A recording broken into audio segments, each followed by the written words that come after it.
y bendiciones. Continuamos nuevamente con esta clase. Vamos a la clase número 7 de lo que es códigos y reglas de interpretación. Estamos desarrollando por acá lo que es las parábolas. Para poder interpretar, tienen 4 reglas fundamentales. Determine la verdad central de la parábola, determine cuánto de la parábola es interpretada por el mismo autor, no busque sentido a todo lo que dice la parábola, tome en cuenta que en la parábola, para el esto que viene, no se dicen nombres propios. Por lo tanto, cuando los amigos testigos de Jehová dicen la parábola del rico y Lázaro, están como rodillas chivo, pelado. Porque ellos lo que quieren es negar al infierno. Todo el que niegue al infierno, candidato número 1 para ir para allá. Así de sencillo. Ahora, no busque sentido a todo lo que dice la parábola. Tome en cuenta, por aquí pasé. Una parábola puede ilustrar, transformar o ampliar una o varias doctrinas, pero nunca debemos hacer, escúchenme, una doctrina basada en una parábola, aunque debemos tomar los principios que están implícitos en ella. Observe, no hay tal cosa como decir que el acontecimiento el cual Jesús narró entre el rico y Lázaro es una parábola. Nunca olvidemos que en las parábolas no se dicen nombres propios.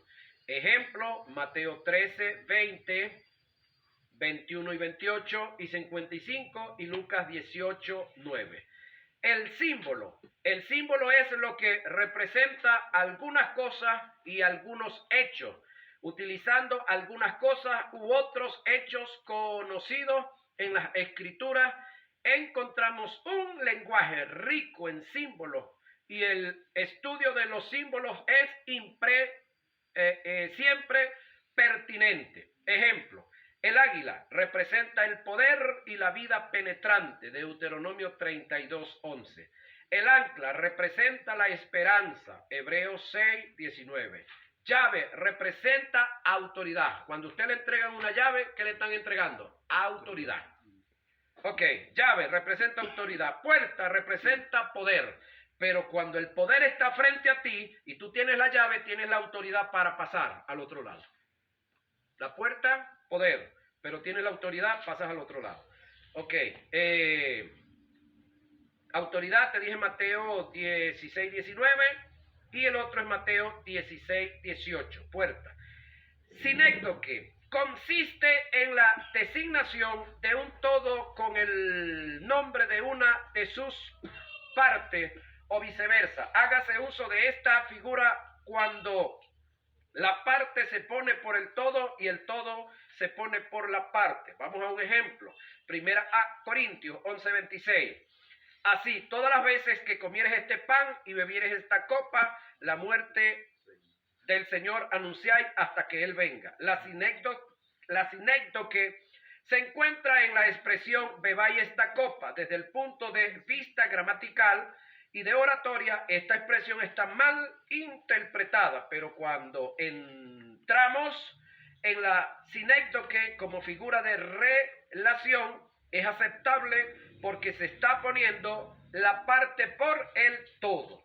Segundo ejemplo, en el Evangelio de Lucas, capítulo 2, versículo 1, leemos que se promulgó un edicto de parte de Augusto César que todo el mundo fuese empadronado. Esto es una sinécdoque, donde el todo se pone por la parte, el decir promulgado no abarcaba a todos los habitantes de la tierra, sino solamente se incluía a quienes vivían en la zona gobernada por Augusto César. Es decir, todos por la parte. En este caso, el todo es el término mundo, que representa a la población en la que él gobernaba, la cual viene a ser la parte. Metonimia. Esta figura se usa cuando se ponen las causas por el efecto o la señal o símbolos por la realidad. que indica. El símbolo es decir, se usa cuando se le designa una cosa con el nombre de otra, que le sirve de signo y que indica una relación de causa o efecto. Ejemplo, Lucas 16, 27 y 31. Entonces le dijo, te ruego, Padre, que lo envíes a la casa de mi padre, porque tengo 5 hermanos, para que les testifiques, a fin de que no vengan ellos también a este lugar de tormento. Y Abraham le dijo, a Moisés y a los profetas tienen, óiganlo. Él entonces le dijo, no, padre Abraham, pero si alguno de los muertos fuese a ellos, se arrepentirán. Pero Abraham le dijo, si no oyen a Moisés y a los profetas, tampoco se persuadirán, aunque alguno se levante de entre los muertos. El detalle del detalle del detalle del detalle aquí es cuál. Que si uno se levanta de entre los muertos, ¿qué les iba a decir? Lo que estaba escrito en el libro de Moisés y los profetas, porque eso era lo que se necesitaba para ser salvo. ¿Sí? Entonces, por eso,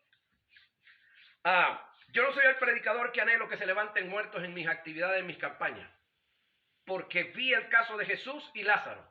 Una vez que Lázaro es resucitado, ¿el mundo entero se entregó? No, se organizó un grupo para matar a Jesús y matar a Lázaro después que había resucitado. Entonces, ¿qué arrepentimiento produce eso? Eso a mí no me alegra. Que Dios me dijo, ore por él y lo resucita Dios. Bueno, lo resucitó, Dios puede hacerlo. Pero no es mi oración orar por gente que ande resucitándose ni nada por el estilo. Si Dios lo quiere hacer y me quiere usar, amén, no tengo problema con eso. Pero la mayoría de nosotros no estamos capacitados para eso. Usted va caminando por la calle y ve que hay un muerto ahí o traen un féretro y Dios le dice, ora por él, que lo voy a levantar. ¿Cómo se pondría usted? Y de paso, si usted de atrevido le dice a la gente, detengan el féretro porque voy a orar por él, Dios me dijo que va a resucitar. Y entonces usted llega y ora ahí todo asustado, amedrentado, nervioso como está, y se levanta el muerto, el que cae es usted, entonces tienen que meterle a usted en la boca. O yo. No, chico. Ahora, la metonimia está en lo que Jesús quiso decir cuando le expresó al rico. A Moisés y a los profetas tienen. Si no oyen a Moisés y a los profetas, pues no van a percibirse de nada. La relación está en nombrar el autor del Pentateuco y los escritos de los profetas en lugar de nombrar a los libros que fueron escritos por ellos. Cuando Jesús le expresa a Moisés y a los profetas tienen, lo que les quiso expresar fue, lean los escritos de ellos y todo cambiará. No vendrán a ese lugar. Figura de índole personal, prosopopeya. Esta figura se usa cuando se personifican las cosas inanimadas, atribuyéndole los hechos a las acciones de las personas. Ejemplo, lo dicho por Isaías 55:12, porque con alegría saldréis y con paz regresaréis. Los montes y los collados levantarán canción delante de vosotros, y todos los árboles del campo darán palmadas de aplauso. La prosopopeya está en atribuirle acciones de aplausos y de entonación de canto a cosas inanimadas, como a los montes, collados y árboles. Apóstrofe. Las características de la apóstrofe son muy similares a las de la prosopopeya o personificación personificación. La gran diferencia es que el apóstrofe se le dan cualidades humanas a personas que no están presentes y que incluso ya han fallecido. Ejemplo, David, al enterarse de la muerte de su hijo Absalón, exclamó, hijo mío, Absalón, hijo mío, ¿quién me diera que muriera en tu lugar? Segunda de Samuel 18:3. El rey David está dando las cualidades humanas de oír a una persona que no estaba presente en esta vida. Por lo tanto, podemos entender que esta expresión entra en la figura retórica de prosopopeya. Dijéramos nosotros, está delirando el viejo. ¿Sí? Ok. Figura de contraste. Paradoja.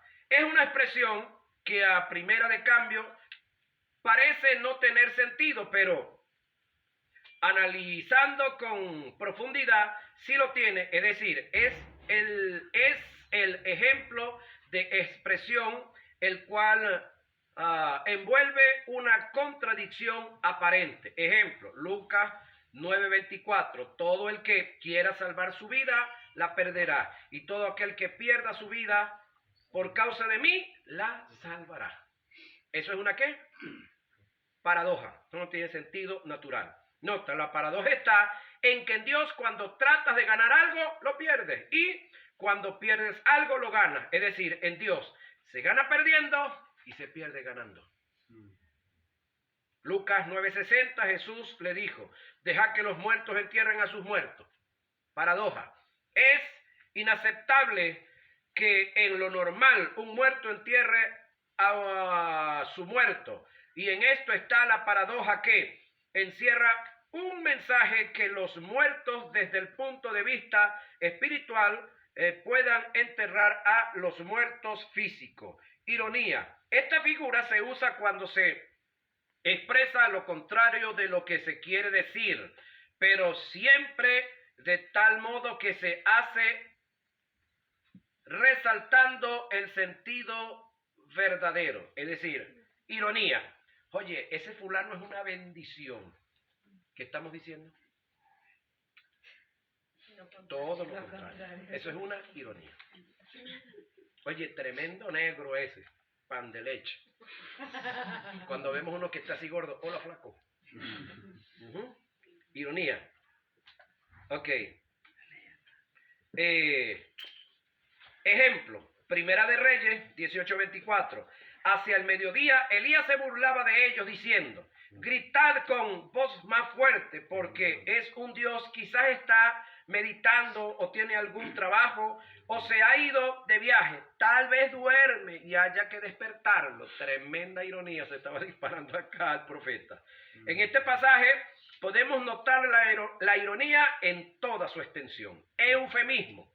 Es un modo, escuche esto, de sugerir en forma simulada y decorosa ideas cuyas expresiones francas y literarias resultarían demasiado duro o mal sonado.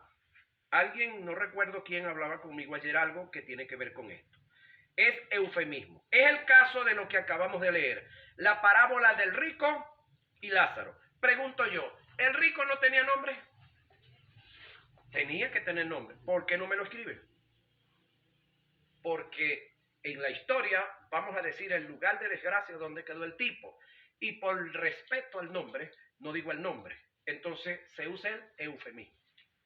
Te la pongo de otra forma, pastor. Matan al plan más berraco de aquí de la zona. En un pleno tiroteo.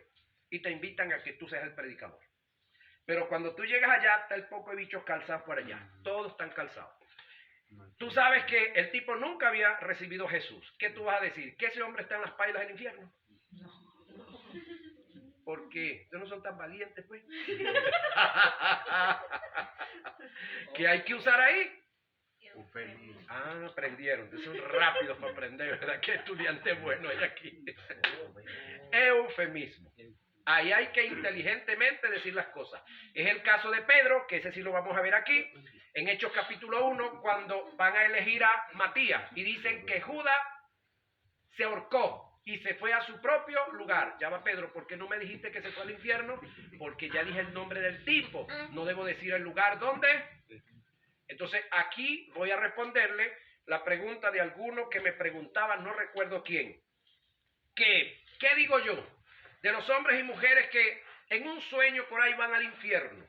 Dios supuestamente los lleva al infierno y ven el montón de gente por allá y que ven evangélicos. Y de paso y que vienen diciendo que las evangélicas que están allá se fueron porque usaban los rollos, porque se afectaban las axilas, porque se afectaban las piernas y no sé qué más.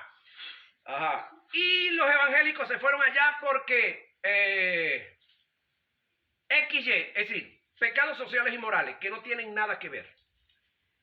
Ellos dicen que fueron que los vieron y todo eso. Ahora, el caso está, pastor, que hay uno por ahí que vino diciendo que en el infierno, él cuando fue al infierno vio a Selena. Y cuando estaba en el infierno, Selena que le dijo, dígale a los evangélicos y a las evangélicas allá que no escuchen mi música, no canten mis canciones, porque cada vez que las cantan, eso es un tormento más terrible para mí. Y en estos días salió la vieja que está viva en Estados Unidos. Eso es lo cruel del caso. La Selena está viva. Dejó de cantar, se escondió, no sé qué pasó con ella, pues está viva. Y entonces los evangélicos que fueron al infierno, la vieron allá, según ellos. Dijeron un viejito por allá en la televisión, misterio de la ciencia. ¿Sí lo han visto, verdad? Ah, bueno. Entonces, escúcheme, lo que no está en la Biblia, hermano, no debe usted de afirmarlo. No debe usted de...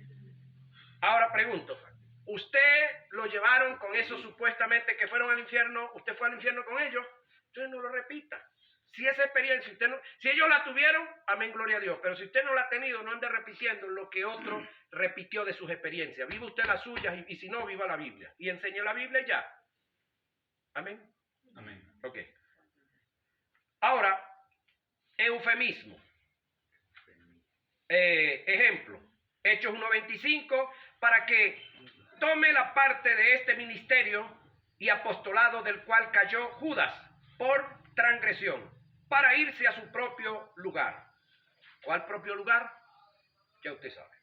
El eufemismo está en que el orador, en este caso Pedro, no expresó de una forma precisa y concisa el lugar donde Judas descendió, que es el infierno, sino que utilizó el término a su propio lugar. Otro tipo de eufemismo es que en vez de decirle a una persona, es decir, pasa un borrachito ahí en la vía, y usted le dice, tú eres un desgraciado, ¿cómo cree usted que va a reaccionar ese hombre? Pero usted le dice, amigo, usted no tiene la gracia de Dios. ¿Qué le dijo? Lo mismo, pero usó el eufemismo. El que no tiene la gracia no es un desgraciado, ¿pues? Ah, bueno. Ok.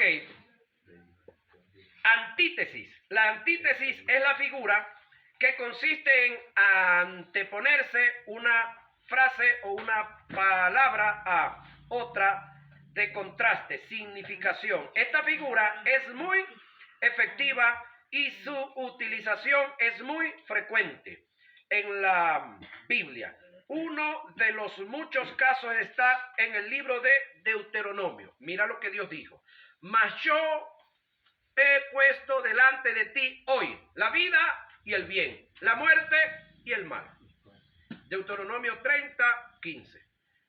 Como en todos los casos de antítesis, quien escucha o lee la misma queda en la posibilidad, o responsabilidad de elegir. El Señor Jesús también utilizó en ocasiones esta figura retórica en Mateo 7, 13 y 14. Encontramos un ejemplo, porque ancha es la puerta y espacioso el camino. Otra vez queda claro que los oyentes tienen la oportunidad de elegir entre dos posibilidades. Figura de dicción, hipérbole o exageración evidente, la cual tiene por objeto aumentar el efecto de lo que se dice. Ejemplo, en Juan 21:25 se hace uso de esta figura, es decir, hay también otras muchas cosas que hizo Jesús, las cuales si se escribieran una por una, pienso, oiga lo que dice Juan, pienso, que ni aún en el mundo cabrían los libros que se habrían de escribir. Pero usted agarra ahorita una biblioteca del tamaño que sea, una biblioteca en físico, y la mete en un chip así chiquitico, y si es un nanochip, usted la mete ahí todavía. Entonces, esto que está diciendo Juan aquí no es una mentira. Y de paso dijo, pienso. No está diciendo que el Espíritu Santo le dijo. Pero Juan dijo, ya va, pienso, Juan. Ajá, ok. Otro de los ejemplos de la hipérbole fue el lenguaje el cual Dios usó para dirigirse a Abraham cuando le dijo, así te será tu descendencia, comparando comparando la descendencia con las estrellas del cielo y las arenas del mar. Eso está en Génesis 15:5. Cuando hablamos de las estrellas, sabemos que hay millones y millones de constelaciones de estrellas. Pero cada constelación tiene millones y millones de estrellas. ¿Dios está mintiéndole a Abraham aquí? No.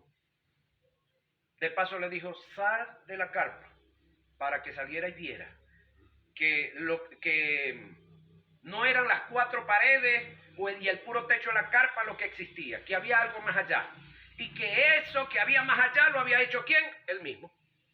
Y que no se quedara enredado en que su vieja Sara no le había dado descendencia, que tenía mucha plata, muchos siervos, muchos esclavos, y que Dios sí le iba a dar su hijo. Referente a la hipérbole, se dice que es una exageración, pero recordemos que es solo una expresión para poder entender más fácil la función de una figura retórica. Toda exageración como tal es una mentira, y una mentira es falta de la verdad, pretendiendo hacer creer a la persona que escucha algo que no es cierto, y la mentira es pecado. Sin embargo, al utilizar una hipérbole no se tiene la intención de engañar a nadie, sino simplemente la de hacer más accesible la comprensión de lo que se desea explicar. Pleonasmo es una expresión donde se emplea la redundancia y los vocablos innecesarios con el objeto de darle mayor vigor al lenguaje. Ejemplo, Génesis 37:5. Y soñó José un sueño. Si soñó un sueño, si soñó es un sueño. Y soñó Josué un sueño y contó a sus hermanos. Sin embargo, el jefe de los coperos no se acordó de José, sino que lo olvidó. Si no se acordó, pues lo olvidó.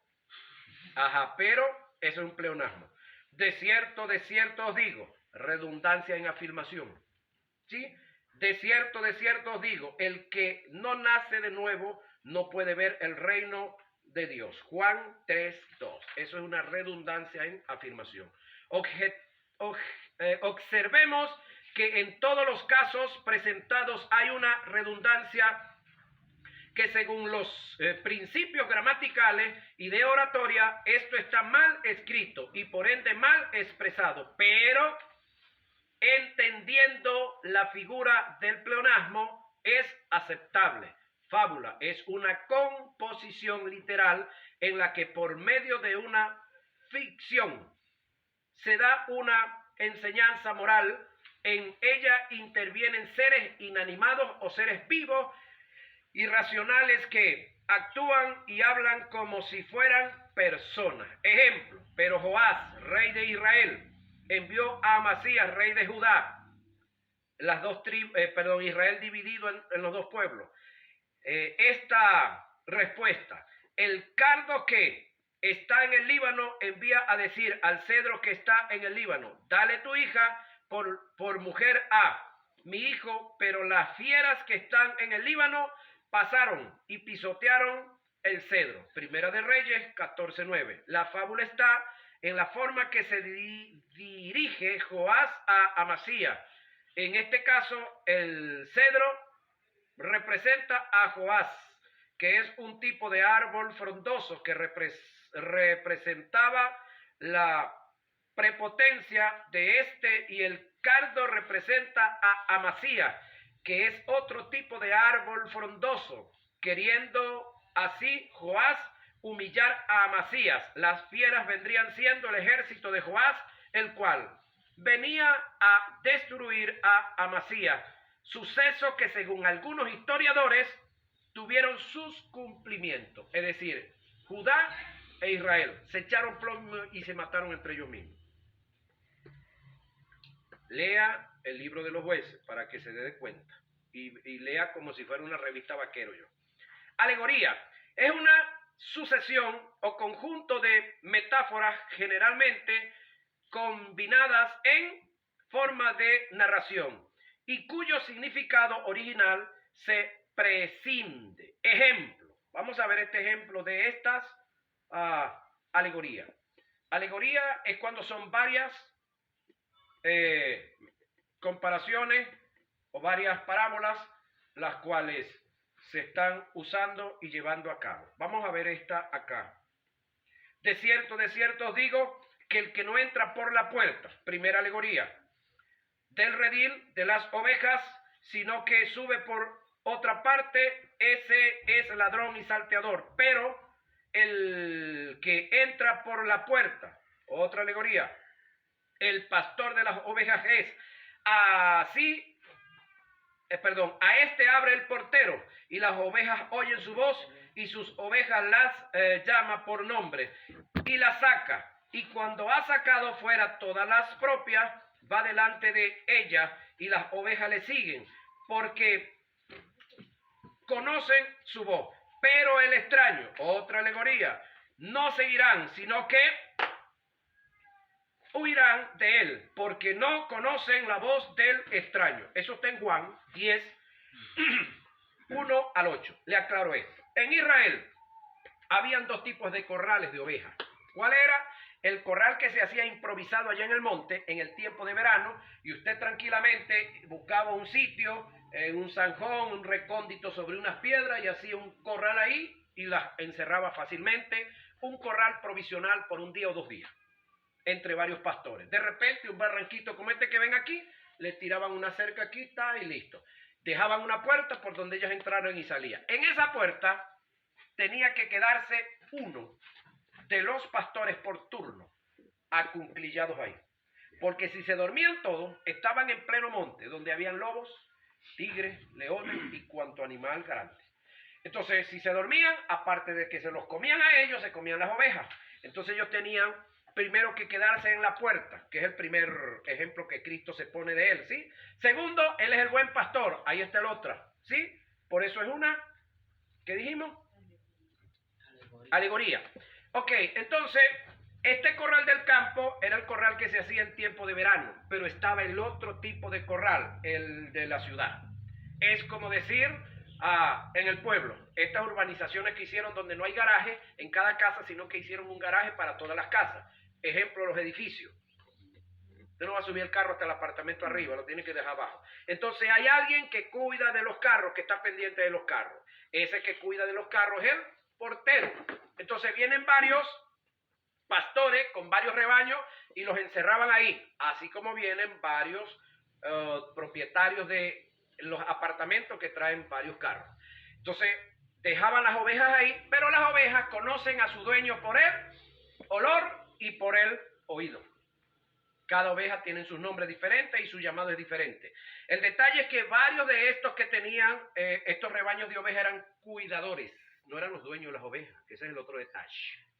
Entonces, esto Jesús lo está comparando aquí, una cosa, la otra y la otra. Es decir, los pastores del campo, que algunos sí eran dueños de las ovejas, otros no, pero tenían que responder por las ovejas hasta con su vida si era preciso. Ok, los que de verdad cuidaban las ovejas, entonces tenían que en la noche turnearse en la puerta. Pero cuando regresaban y las dejaban en el corral grande, el que estaba ya en el poblado, pues cada quien se iba a su casa tranquilo, normal. Los ladrones no iban a llegar por la puerta porque primero el portero sabía quiénes habían venido y quiénes se habían ido. Ok, entonces brincaban por la cerca los que querían robar ovejas. Si las llamaban, ninguna le iba a obedecer porque no reconocían su voz. ¿De quién está hablando Jesús? De él y del Sanedrín. ¿Quiénes eran los salteadores y los ladrones de ovejas? El Sanedrín. Por eso la gente no lo seguía. Y las multitudes seguían a Jesús porque él era el dueño de las ovejas. Esa es toda la explicación. Pero Jesús se compara con la puerta, se compara con el buen pastor. Y el buen pastor entra por la puerta. Jesús entró por los 360 mandamientos o anuncios que ya estaban establecidos de él. El Sanedrín que estaba montado, ¿quién lo había montado, pastor? ¿Venía desde atrás? No. ¿Quién había montado el Sanedrín que estaba mandando? Roma. ¿Quién gobernaba? Roma. ¿Usted cree que Roma iba a poner de sacerdote a cualquiera que quisiera y que fuera revolucionario en contra de Roma? No.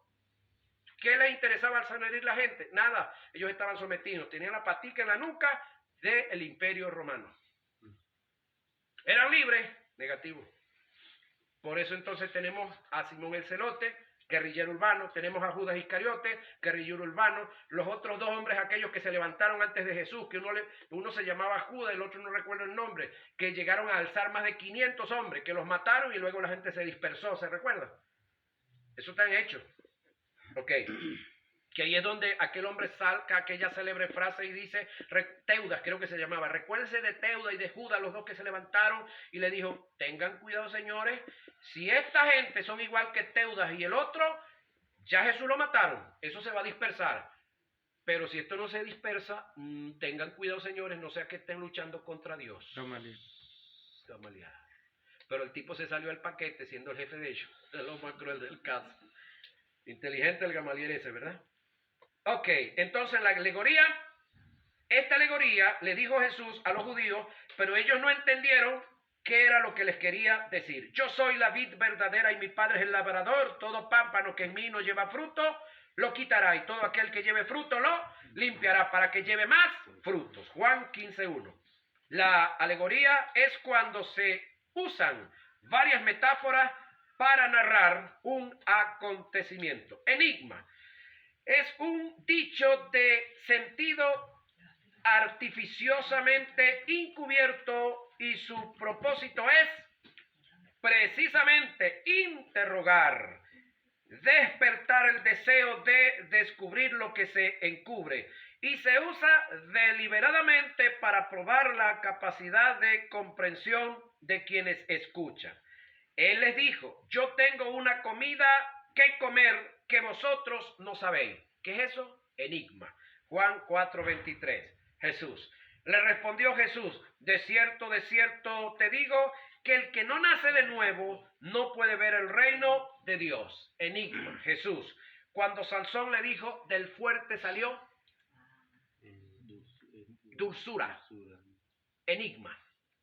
Juan, el otro es Juan 3:33, el otro es Sansón, está en Jueces, creo que 13 al 16, por ahí está la historia de él. Ok.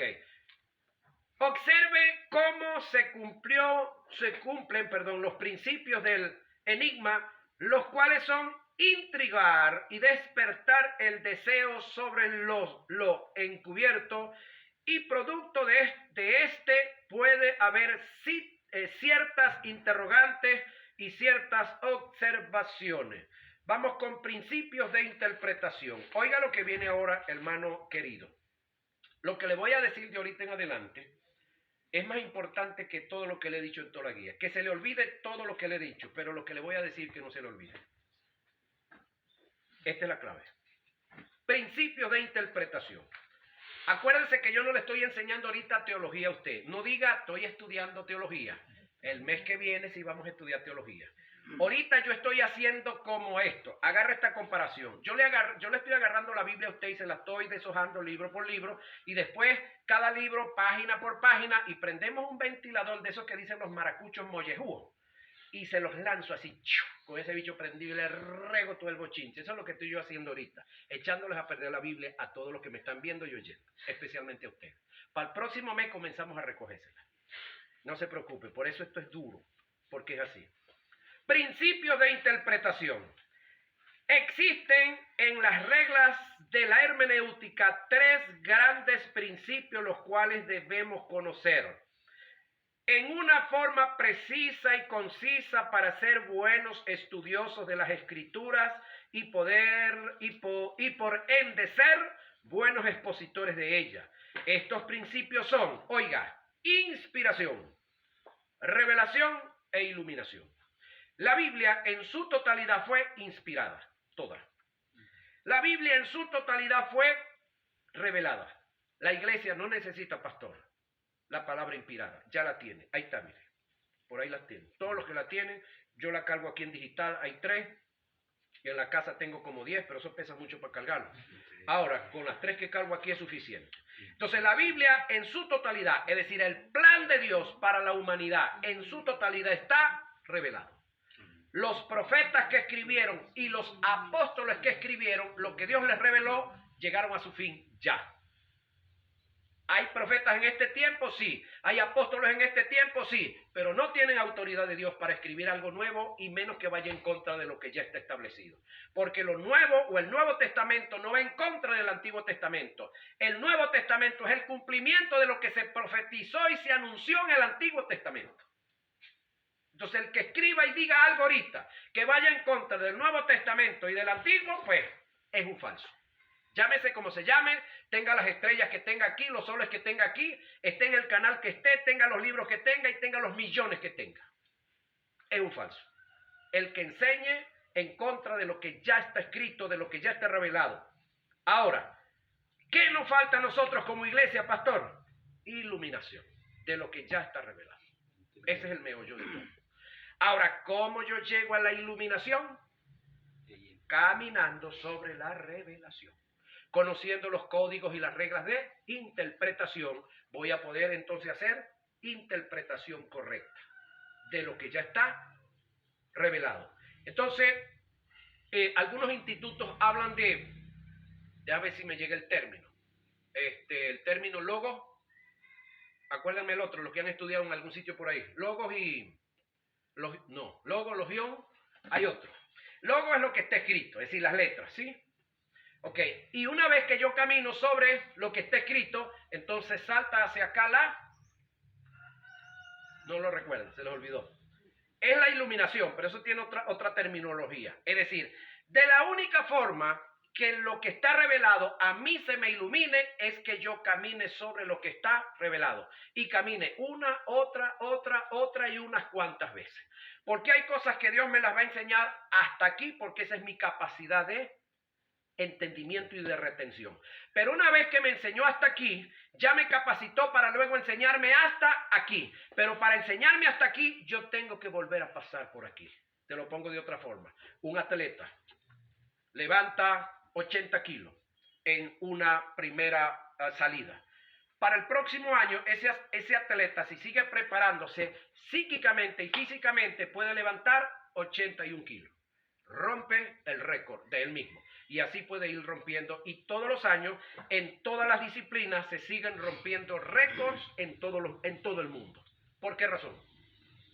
Porque la disciplina va a dar capacidad. La disciplina sigue dando más capacidad. Si no, pregúntele a la venezolana, que ahora es la número 1 del mundo. La negra esa fea. Pero todo el mundo quiere a la roja esa. Ok. Entonces, lo mismo pasa, hermano querido, con las escrituras. Antes de analizar estos términos, debemos dejar en claro que la Biblia, en su totalidad, no es la palabra de Dios.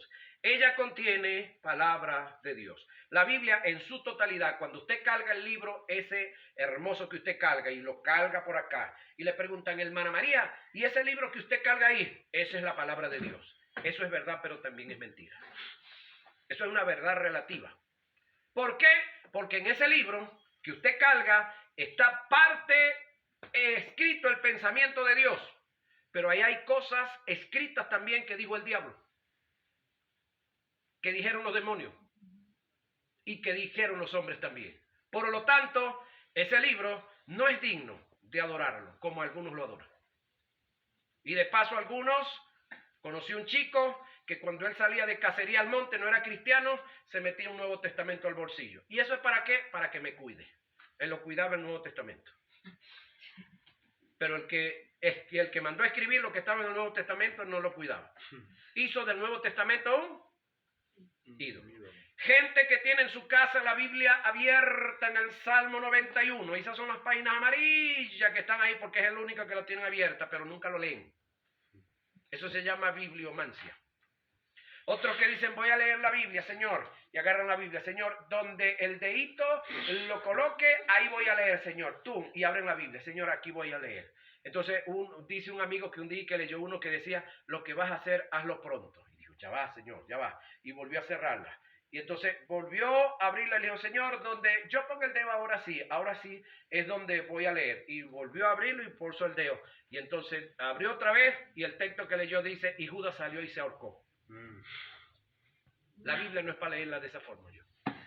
La Biblia es un libro que se lee para estudiarlo, no para hacer bibliomancia.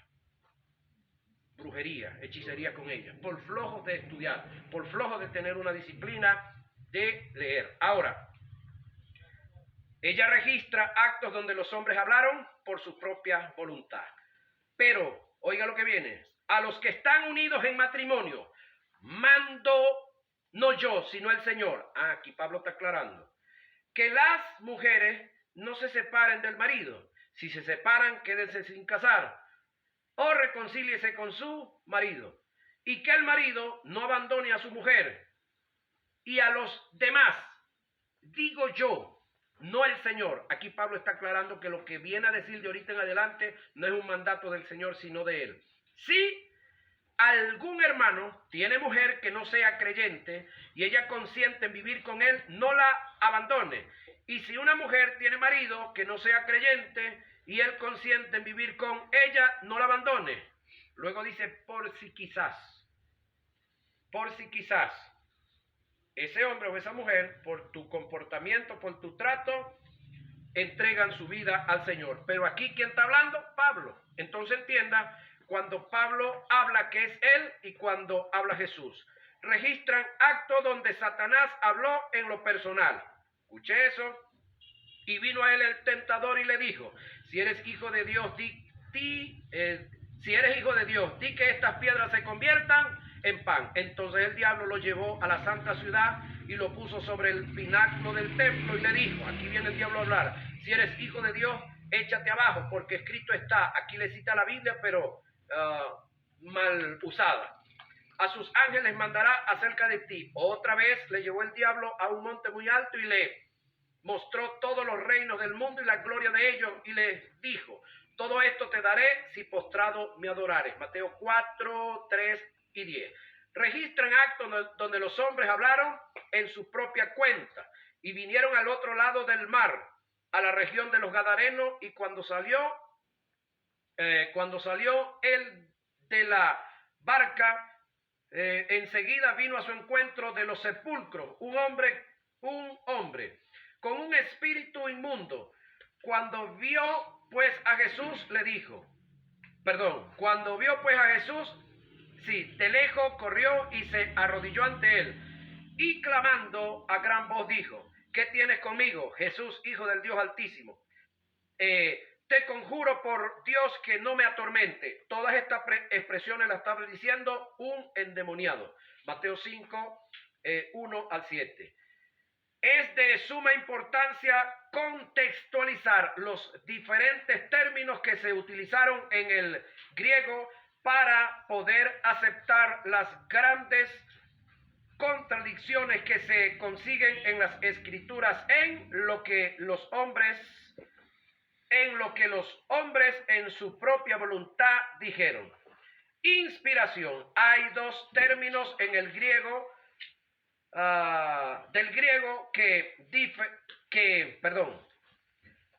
Hay dos términos en el griego con diferentes características y valores para hacer referencia a la inspiración.